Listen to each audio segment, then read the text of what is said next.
ፍቅር ባጣውበት ሰዓት እግዚአብሔር ፍቅር ነው የምትል አስፋልት ላይ ወድቃ አገኘው። አክስትሽ ቤት ሆነሽ ነው አሁን ይሄ ሁሉ ሆነው? አርብ ማታ በቃ ወስኝ ተባልኩ።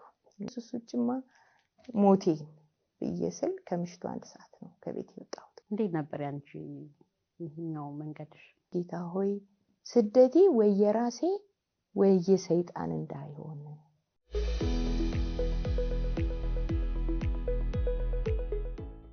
ጤና ይስጥልን ውድ ተመልካቾቻችን፣ ይህ ብርሃን ሾው ነው በየሳምንቱ በዚህ ሰዓት የሚቀርብላችሁ። እንደምን ቆያችሁን? ዛሬ ደግሞ እግዚአብሔር ምህረቱን አግኝኖልን በፊታችሁ መተናል። ሳምንታችሁ እንዴት ነበረ? ጥሩ ነው ወይ? ጥሩ እንደነበር በእግዚአብሔር አምናለሁ።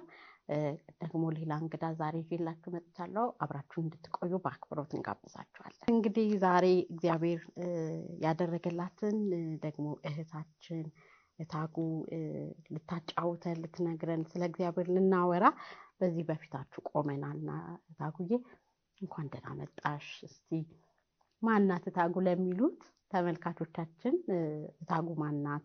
አሁን ያለችበትን ሁኔታ ባጭሩ ስላንቺ ትንሽ አጫውች። እኔ ስሜ እህታገኘው ከበደ እባላለሁ።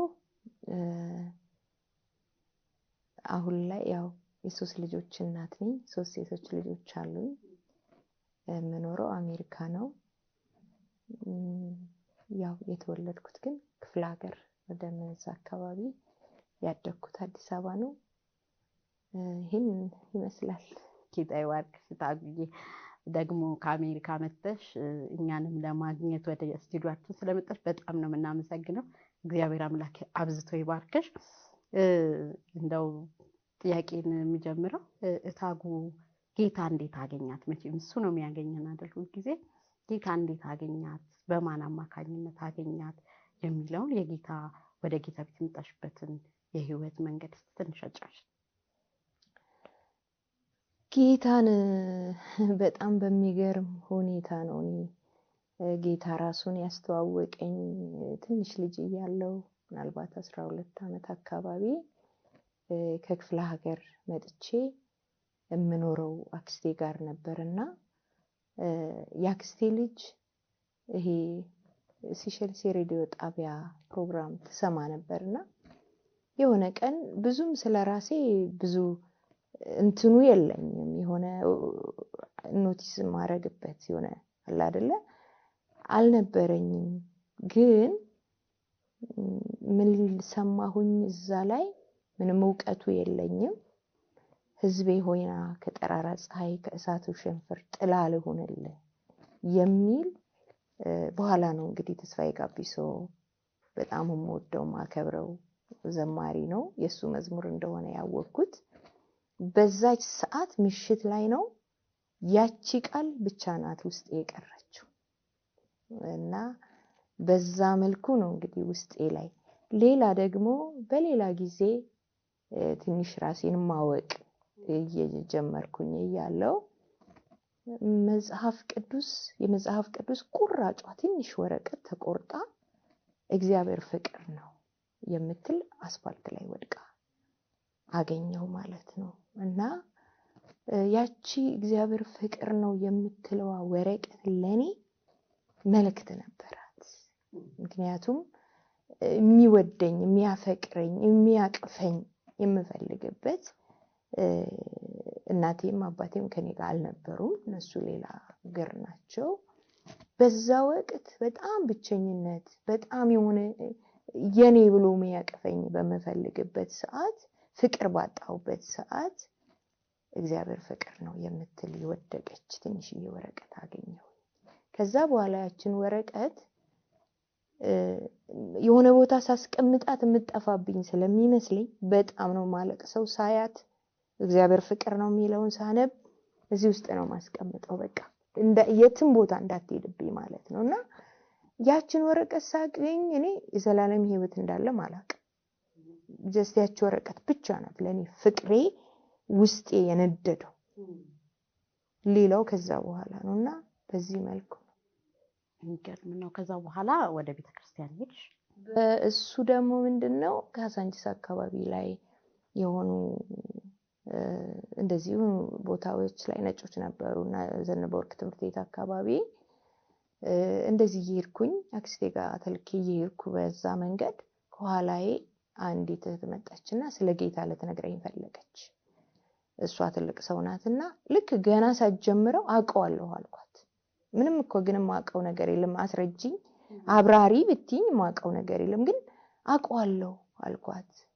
እሺ የት ቤተክርስቲያን ትሄጃለሽ ስትለኝ የትም አልሄድም ቤተክርስቲያን አላውቅም። እና ከዛ ዓርብ ማታ ነበር ያገኘችኝ። ቅዳሜ 9 ሰዓት ኡራኤል መካነ ኢየሱስ ፕሮግራም አለና እዛ ወስድሻለሁ አለችኝ። ቀጠረችኝ። የሷንም የጓደኛዋንም ቤት አሳየችኝ። እኔን ባታገኝ ጓደኛዬን ብላ ከዛ በኋላ ባለችኝ በማግስቱ ለመምጣት ተስማምተን ሄድኩ ወደ ቤቴ ማለት ነው።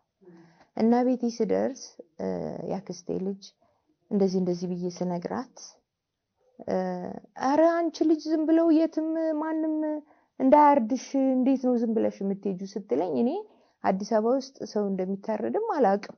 በዛ ሰዓት ነው የሰማሁት። ግን ምን አልኳት እግዚአብሔርን ጠርተው ይረዱኛ ብያት እዛው ወስኜ ልክ ሰዓቷ ስትደርስ ሄድኩኝ። በማግስቱ ማለት ነው ኡራኤል መካነ ኢየሱስ አልነበረችም ጓደኛዋ ጋር ሄድኩኝ። እሷ ወሰደችኝ። እንደማንኛውም ሰው ጌታን አግኝታለች ተብሎ ስለሆነ ጌታን ተቀበይም ያለኝም የለም። ልጅ ስለሆንኩኝ እዛ መቀመጫው ጋር ልጆች የሚቀመጡበት ጋር ተቀመጥኩ። ጨረስኩ ፕሮግራሙን ወደ ቤቴ ሄድኩ። እና ምንድን ነበር እዛ የምታረጊው ብትይኝ አለቅሳለሁ። ያቺ እግዚአብሔር ፍቅር ነው የምትለው ወረቀት ለኔ በቀምባ ለምንድን ነው የምታለቅሽው ብትይኝ አላውቅም። እና ለመጀመሪያ ጊዜ እዛ ቸርች ሄጄ የሰማሁት መዝሙር ቸርነቱን ምህረቱን ከኔ ያላራቀ የአብርሃም አምላክ እግዚአብሔር ይባረክ የሚል መዝሙር ነበር የሰማሁትና ምንም በቃ በእንደዚህ አይነት መልኩ ነው እኔና ጌታ የተገናኘ። በጣም ነው የምወደው አምላክ ነው። መቼም በእናንተ ጊዜም አሁንም ቢሆን ሰው ጌታን ሲያገኝ እንደ ስሙዝ አይሆንም ላይፍ አይደለ? ስደቱ መከራው ምናምን አለ። ከዛ ደግሞ የውስጥ ደስታው ደግሞ ለብቻ ነው የማንናገረው። የውስጥ ደስታ የውስጥ ሰላም አለ። ከውጭ ደግሞ ስደት መከራ ብዙ ቻሌንጆች አሉና እንዴት አለፍሽው አንቺ በዚያ እድሜ ከቤተሰብ ጋር ውጭም ስለነበር እንዴት ነበር ያንቺ ይሄኛው መንገድሽ?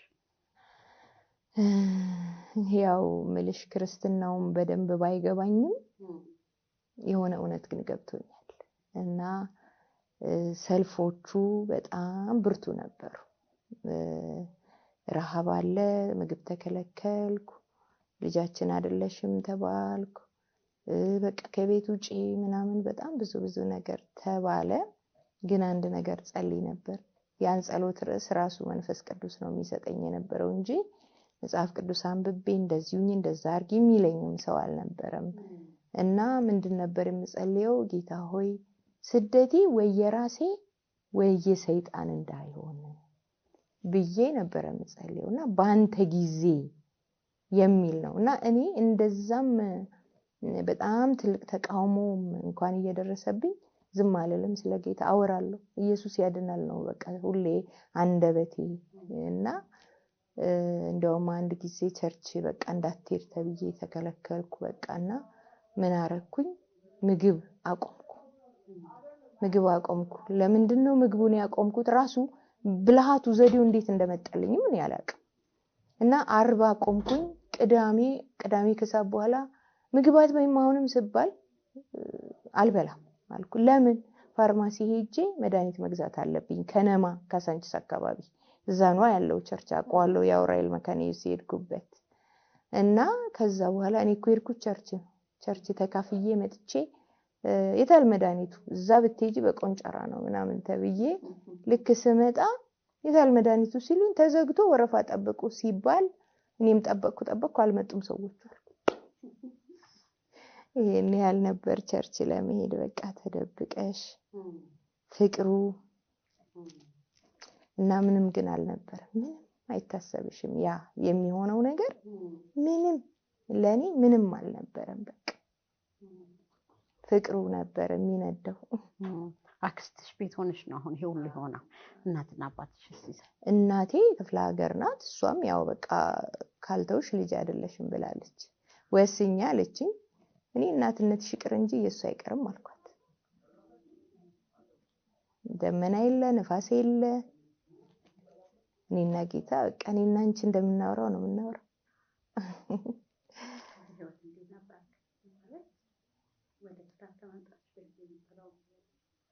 ስደት ምልሽ ብዙ ነው። አሁን ምልሽ እንዳው ብዙ በጣም ሰፊ ጊዜ የሚወስድ ብዙ ምድረ በዳዎች አልፈዋል። ከዛ በኋላ እንደውም ያው ቅድም እንደነገርኩሽ የኔ እንዳይሆን ወይ የሰይጣን እንዳይሆን ብዬ ያልኩት ከቤት መውጣቴ አንድ ቀን አርብ ማታ ላይ አርብ ጠዋት ላይ ሃይ ስኩል ገባሁ። ከዛ ሃይ ስኩል ፌሎሺፕ ገባሁኝ። ሊደር አገልጋይ ሆንኩኝ።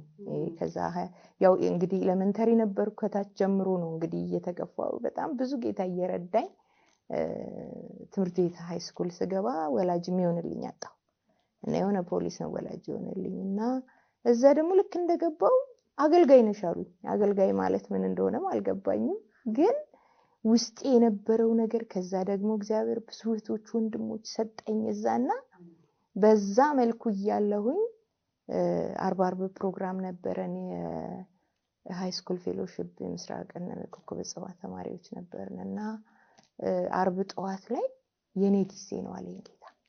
ዛሬ የኔ ጊዜ ነው። ያዕቆብ ድንጋይ ተንተርሶ በነበረበት ጊዜ እንደተገለጥኩለት እኔ ካንቺ ጋር ነኝ አለኝ አርብ ጠዋት። አርብ ማታ በቃ ወስኝ ተባልኩ። ወይ እምነትሽን ወይ ተብዬ አይ እኔ ከኢየሱስ ውጭማ ሞቴ ብዬ ስል ከምሽቱ 1 ሰዓት ነው ከቤት የወጣሁት ማለት ነውና ከዛ መሰረተ ክርስቶስ ቸርች ነበረና የሚሄደው መካነ ኢየሱስን የተውኩት እንዴት ነው ጥምቀት መጠመቅ ፈለኩ እና ወደ መሰረተ ክርስቶስ ሄድኩኝ እና ከዛ ግን አሁን ፓስተር ሆኗል አበበ ስዩም በጣም በቃ ከጌታ በታች ለኔ የተሰጠኝ አባቴ ነውና ምን ይለኝ ነበር ከቤት ከተባረርሽ ነይ ይለኝ ነበር። የሆነ ኦፊስ ተከራይተው ይኖሩ ነበር ቤትና ቀጥ ብዬ እዛ ነው ሄድኩት እና እዛ መኖር ጀመርኩ ማለት ነው። ልክ የጌታ ጊዜ ነበር። እያንዳንዷን ኃላፊነት ጌታ ነበር የሚወስደው። እያንዳንዷን ኃላፊነት በጣም ብዙ ለኔ ሊገለጥ ካለው ክብር ጋር ያሁን ዘመን ስቃይ ሲመዛዘን ምንም እንዳልሆነ ቆጥራለሁ አለ ጳውሎስ። ያቃል ለኔ መሪ ጥቅስ ነበር እና ከዛ አንድ ጊዜ ደግሞ እዛው መካነ ኢየሱስ ራኤል መካነ ኢየሱስ ይሄዳለውና እንደ እግዚአብሔር ያለ ማንም የለም። ብዙ ሰምተሽኝ ከሆነ ያው ይሄ ቃል ከአንደበቴ የማይጠፋ ቃል ነውና ትንሽዬ በሸክላ ተጽፋ የድሮ የሚሸጡ ጥቅሶች አሉ አይደለም እሱም መግዛት ፈለኩኝ። ግን ገዝቼው የት ነው የምሰቅለው ወይ የሆነ ጓደኛዬ ቤት ለምኜ ብዬ ስጠይቅ ብር ካምሳሉኝ ማለት ነው። ከዛ አይ በቃ የለኝም ብዬ ሲሄድ የሆነ ሴት ተከትላኝ እንቺ ያለችን ትጠራኛለች። እኔ ደግሞ ሰጂ ልትለኝ ነው ብዬ ፈራው በጣምና የለኝም እኮ አልኩ እኔ ገዝቼልሽ ነው አለችኝ። አታቀኝ ያ እንደ እግዚአብሔር ያለ ማንም የለም የሚለው ለኔ በቃ መኖሪያዬ ነው፣ ምግቤ ነው፣ መጠጤ ነው፣ ልብሴ ነው፣ አባቴ ነው፣ እናቴ ነው። በምድረ በዳዎቼ መኖሪያዬ እግዚአብሔር ሆኖልኝ የዘላለም አምላክ ሆኖልኝ ኖርኩኝ። ወደ ሌላ ክፍለ ሀገርም ሄጃለሁ። ብዙ ምድረ በዳዎች አልፈዋል። በጣም የሚገርመኝ ግን በዛ ውስጥ እኔ ሌሎችን ነበር ማበረታው። ሌሎች የተሰደዱ ሌሎች የተቸገሩ ማለት በጌታ ምክንያት ብዙ ነገር የደረሰባቸው አረ በሉ እናንተ ብቻ ከጌታ ጋር ሆኑ በቃ እኔ ለእያንዳንዱ ሰው ጉልበት ነበር ያደረገኝ ጌታና እኔም ማልፍበት ምንም አይታየኝም ነበርና በእያንዳንዷ ነገር ውስጥ አጠገቤ ነበር ጌታ። አጠገቤ ብዙ ነገሮችን መጽሐፍ ቅዱሶቼ ይቀማሉ ብዙ ምንም ግን አይመስልኝም ነበር። ምንም ለኔ ረሃቤ ኢየሱስና ኢየሱስ ብቻ ማደሪያ አጥቼ አውቃለሁ።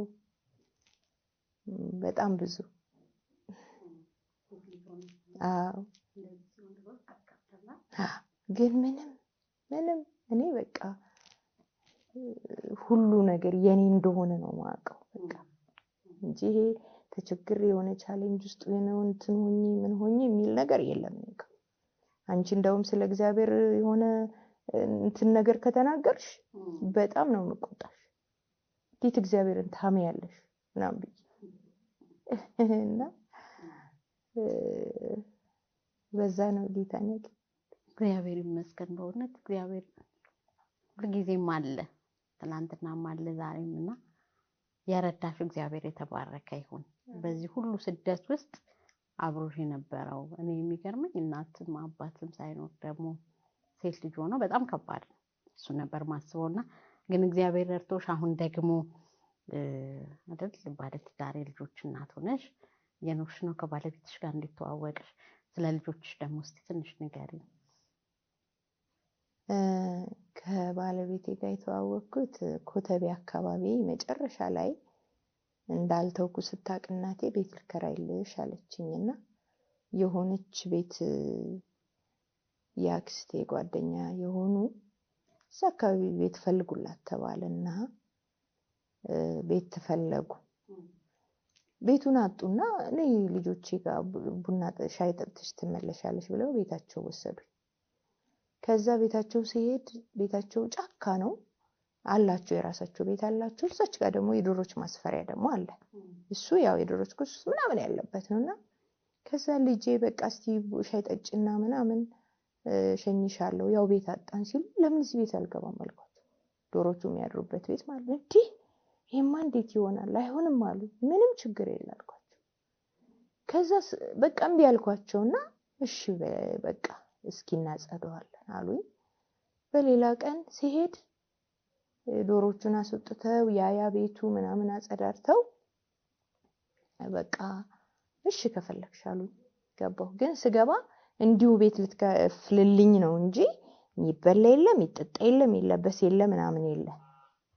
እና ከዛ የሚገርምሽ ግን አንድ ልጃቸው ነው በጌታ የነበረው። እነሱ እንጀራ ጋግረው እኔ ቤት ነበር የሚያስገቡት።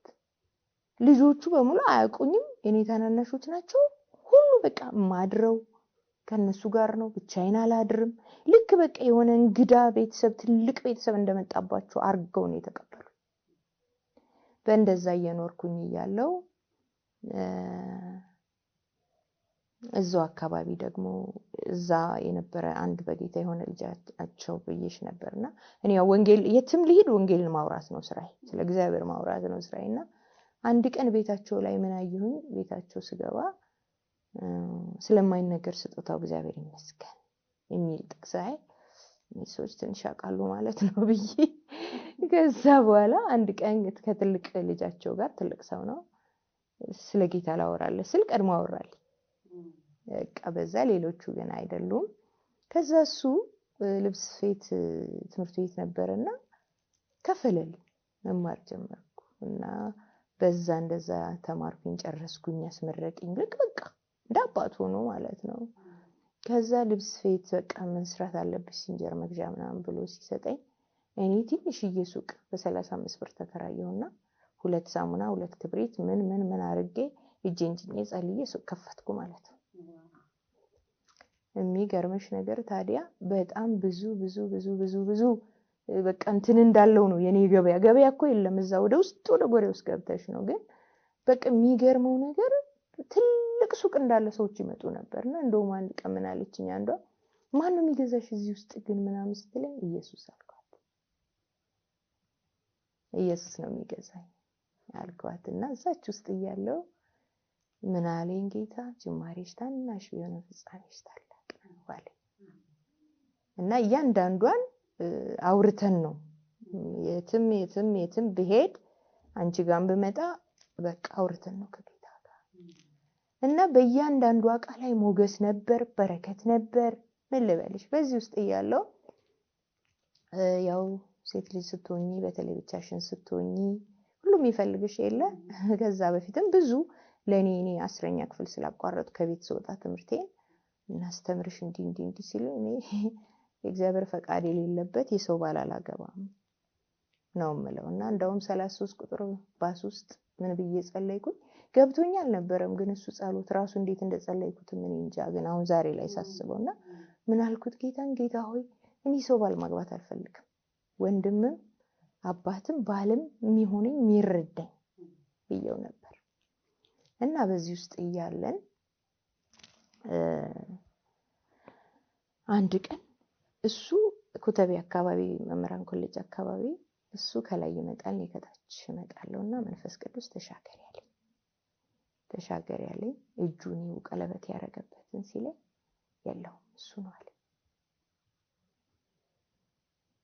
እና በዙሪያዬ ብዙ ሰዎች ነበሩ ብዙ ነገር ያላቸው እንደው ይሄ የሚቆጠር ምትያቸው ከዛ አሻልኩት ጌታንና ምን አለኝ ጌታ መፈለግንም ማድረግንም በእናንተ የሚሰራ የሚለውን አወራን ያው ከጌታ ጋርና ከዛ ምን አለኝ ጌታ የመስዋዕቱን በግ ያሰጋጃለሁ እንዴ ካፍሽ እንዳይወጣል በዛ መልኩ ነው ከባለቤቴ ጋር የተዋወቅነው እና ሰላም አልሽው አላልኩትም እሱ በቃ እኔ በዛ መልኩ አወቅኩት ከዛ የሆነ ደግሞ ቸርቻችን ግቢ ውስጥ እሱ በጣም ይቀርባቸው ሰዎች ልጃቸው ያን የሆነ ልጅ ያስያዙ ብር ይሰርቁ ነበር ሰዎች እኔም እንደዛ ሆኛለሁ ልጆች ከመንገድ አምጥተው ልጆቼ ናቸው ብለው ብር ካንቺ ወስደው ይሄዳሉ እንደሱ አይነት ገጠማትና የነዛ ሰዎች ልጅ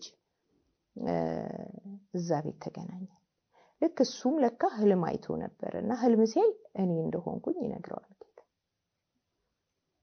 ከዛ የዛ ቀን እኔ ከከተማ ስለመጣው እንትን አይደለም እዛ አካባቢ አያቁኝም ቸርችም አያቁኝም እና እሱ ለቸርች በጣም ቀረብ ያለ ስለሆነ ሌላ ጓደኛ አለችኝ ደግሞ እዛው አካባቢ ያገኘዋት እነሱ ይቀራረባሉ ባይብል ስተዲ ማላቸውና ልክ እሱ ያ ልቡ ውስጥ እንትን ሲል በቀኛ ስንወጣ ልሸኛችሁ ብሎ ወጣ በዛ ተዋወቀ አሁን እንግዲህ የሶስት ልጆች እናት ሆነሻልና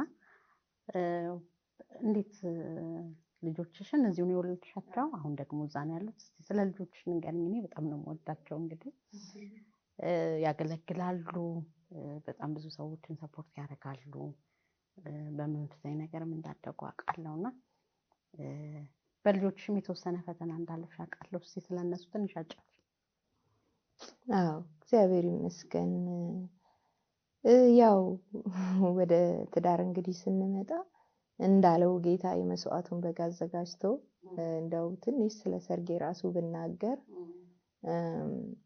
በቃ ምንም ግርግር አያስፈልግም እንዲሁ በቃ ያበሻ ልብስ ልበሱና ቸርች ላይ ተፈራረሙ ምናምን አሉን የቤተክርስቲያናችን ሰዎች እኔ ግን ጌታን አምነዋለሁና ጌታ አምናለኝ መልካምነቴን በፊትሽ አሳልፋለሁ ምክንያቱም ቤተሰቦቼ አባት እናት ቢሆን ለልጁ ወግ ማድረግ የሚያስፈልገውን የሆነ አርጎ ነው አይደል የሚደረው የኔ አባት እግዚአብሔር ግን ከነሱ በላይ ነው ማድረግ የሚችለውና እንደዛ ብየው ነበር ጌታ እና እኔ አልኩት አንድ ወንጌላዊ ነው እንደዛ ያለንና እኔ አልኩት ሁለተኛ አላገባም አልኩት እኔ በቬሎ ነው ማገባው በሚገርም ሰርግ ነው ማገባው አልኩት ወይ ጉድ እምነት ይሻለኝና ጌታ ታማኝ አይደለም ሁለት ቬሎ በነጻ ተሰጥቶኝ አማርጬ ምናልባት ፌስቡክ ላይም አለ እና እሱ የእግዚአብሔር እጅ ነውና በሚገርም ሁኔታ ብዙ ህዝብ የተገኘበት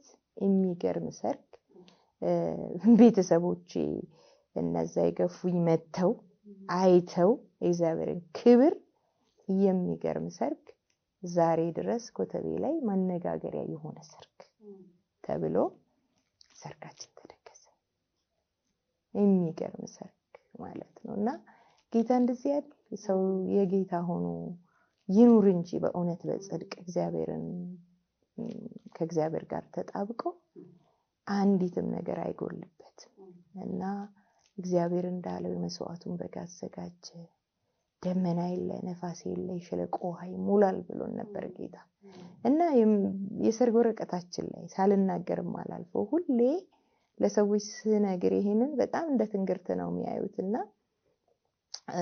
መጀመሪያ ሰርግ ወረቀታችን ላይ ጌታን የጠራነው።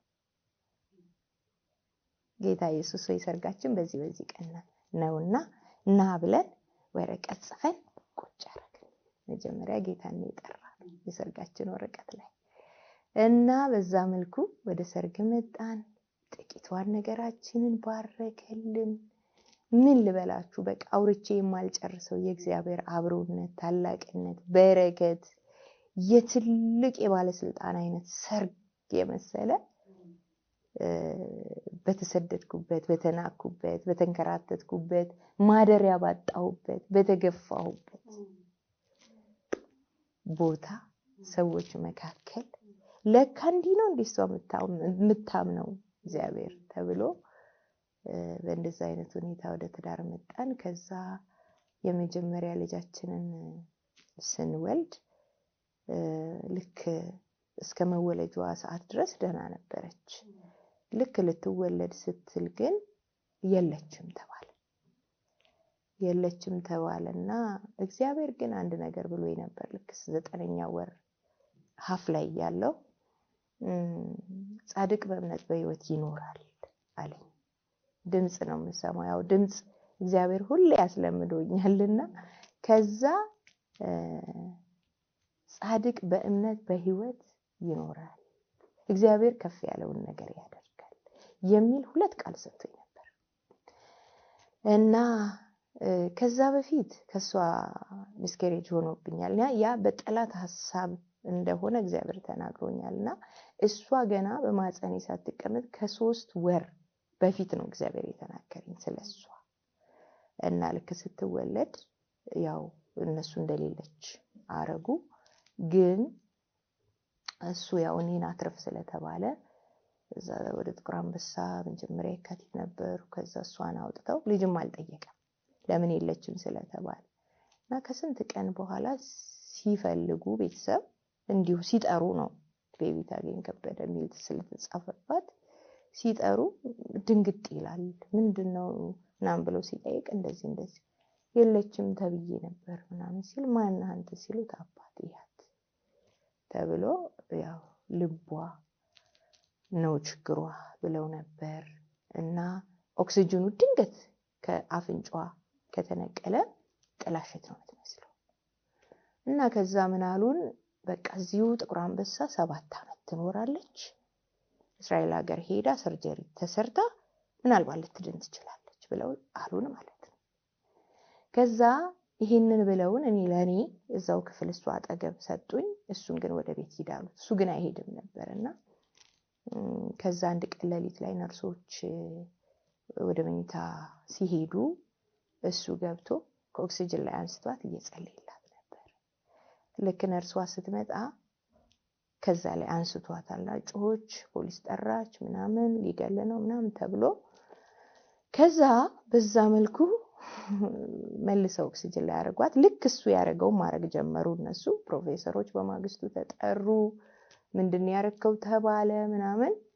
ምን እያረክ ነበር? እየጸለይኩላት አለ። እነሱም ያንን አረጉ። መነጋገሪያ ሆነ። ከነሱ ዕውቀት በላይ ነው። በማግስቱ አንቺ ክፍል ተቆይ ብለው ሰጡኝ ማለት ነው። ከዛ በ3ኛው ቀን ደግሞ እየመጣችሁ ቼክ አፕ አድርጉ ሄዱ ወደ ቤታቸው ተባለ። ለዛ ነው እምነት ስሟ የዛ ሰዓት ነው ይወጣላት። በእምነት ነው ልጃችን በሕይወት የኖረችው። ዛሬ ላይ 25ኛ ዓመቷ ነው። በጣም ብዙ ጌታን የምትወድ በጣም ጌታን የምታገለግል ብርሃን የሆነች ልጅ በቃ እግዚአብሔር የዛኔ ገና በማህፀን ሳትቀመጥ የተናገረውን ነው የሆነች ያለችውና ያው አንቺም ታውቂያታለሽ እና ጌታ ይባረክ። ያው ሌላ ደግሞ 2 ልጆችም አሉ። እንዲሁ ሁለተኛዋንም ልጃችን ደግሞ ስንወልድ ባለቤቴ አይሱዚ ተገልብጦ ነበርና ያው አብሮት የነበረው ረዳት ሞቶ እሱ በሞትና በሕይወት መካከል ነበር። እግዚአብሔር ግን አተረፈው። ያ ጊዜም ደግሞ እግዚአብሔር የሚለይ ነገር ነበርውና ከዛ በኋላ መውለድ አትችልም አይነት ነገር ተብሎ ማለት በዛ ኬዝ ግን ከዛ ሐኪም ቤት ሄድን ምናምን ምንም ችግር የለ። ግን የሆነ 200 ብር ስጡና የሆነ ምርመራ ምናምን አሉን ማለት ነው። ስሙ አልኳቸው 200 ብሩን ለጌታ ሰጠዋለሁ እኔ ግን ወልዳለሁ አልኳቸው። ልክ እነሱ ያሉትን አላረጉም፣ ወለድኩኝ። በአመቷ ለጌታ ስንሰጥ 200 ብሩን ለጌታ ሰጠው። እንግዲህ በእምነት ነው። እግዚአብሔር አምላክ ስሙ ይባረክ። ከሰይጣን ጋር ጉሮሮ ለጉሮሮ እየተያዝን አሸናፊው ጌታ ከኛ ጋር ያለው እንደዚህ ነው። ሶስተኛ ልጃችንንም እንዲሁ እግዚአብሔር አምላክ በብዙ ባርኮናል። እንግዲህ 3 ልጆች አሉ። ያው ስለእያንዳንዳቸው ባወራ ጊዜ ስለማይበቃኝ ነው እንጂ ብዙ ታሪክ አለን። ያው እያንዳንዷን መንገድሽን ጠላት እንዳትራመጂ መንገድሽ ላይ ይቆማል። በእያንዳንዷ ግን የሚያራምደው የሚያሸንፈው ጌታ ካንቺ ጋር ስላለ ድል ያንቺ። ይሄ ነው በእኔ ህይወት የሆነው። እንግዲህ በእኔና በቤተሰቤ በትዳሬ በልጆቼ ዛሬ የቀረበውን ፕሮግራም የመጀመሪያ ክፍል እንዳያችሁት ነው። በጣም እንደተባረካችሁበት እርግጠኛ ነኝ። ከታጉ ህይወት ብዙ እየተማረን ነው። ለራሳችሁ ያስቀራችሁ እንደሆነ አምናለሁ። እኔ በጣም ብዙ እየተማርኩኝ ነው። የሚቀጥለው ሳምንት ሁለተኛውን ክፍል ይዤላችሁ እመጣለሁ። እስከ ሳምንት የጌታ ቸርነትና ጸጋ ምሕረት ከእናንተ ጋር እንዲሆን እመኝላችኋለሁ። መልካም ሳምንት ይሁንላችሁ።